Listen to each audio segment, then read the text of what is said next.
In the middle of his life, a man named Dante lost his way. Out of the shadows, the poet Virgil appeared to guide him through hell. They reached a massive stone gate with a terrifying warning carved in.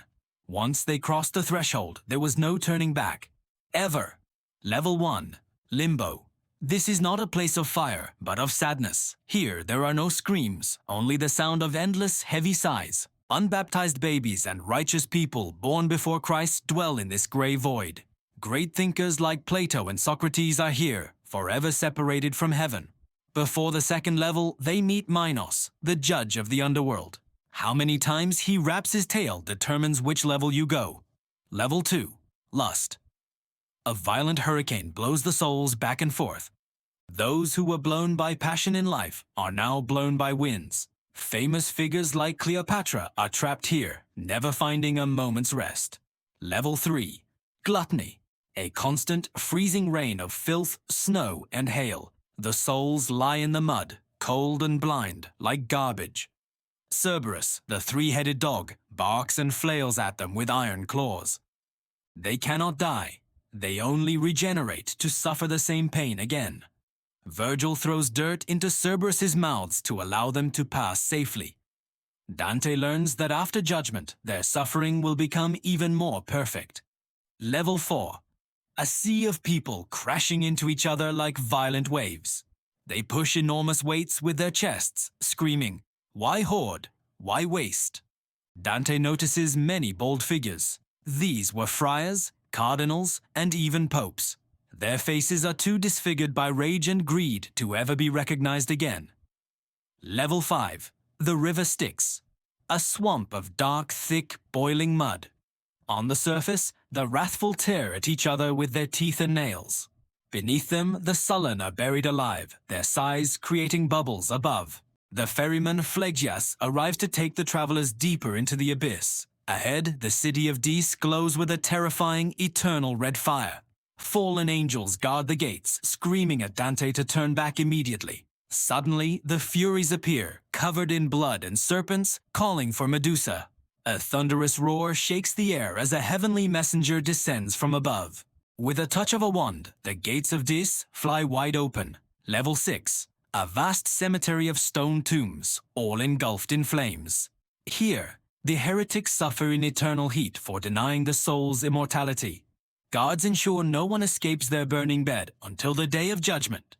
Level 7 is divided into 3 rings. The first is a river of blood. The river Phlegethon boils those who committed violence against others in life.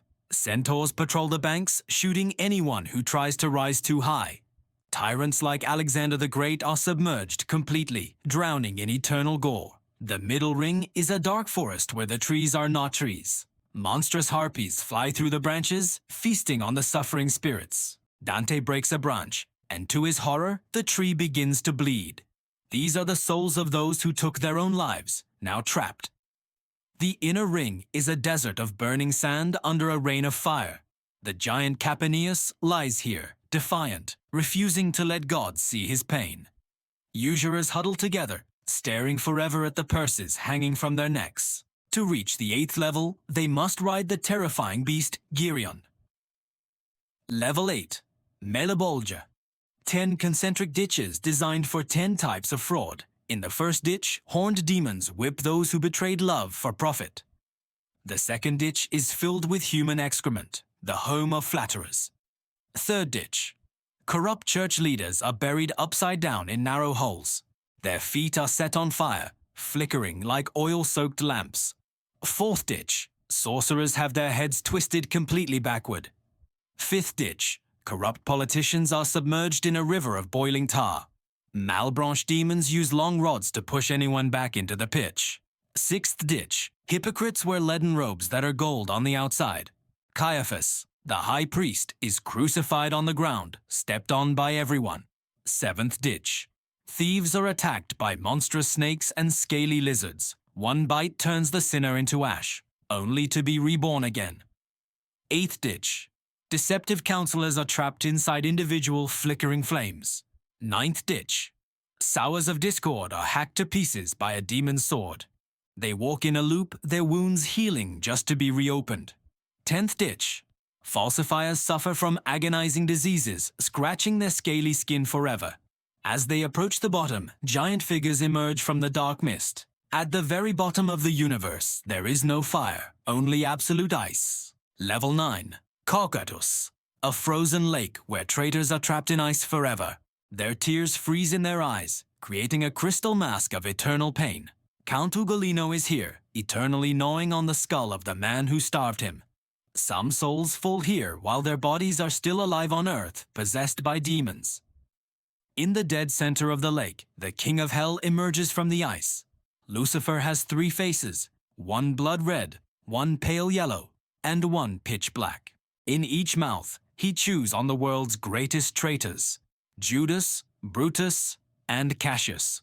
Judas suffers the most, his backskin shredded by Lucifer's giant claws. To escape, Dante and Virgil must climb down Lucifer's body through the Earth's center. They pass the center of gravity, flipping upside down as they head toward the other side. Finally, they emerged from the dark. Above them, the stars were shining once again.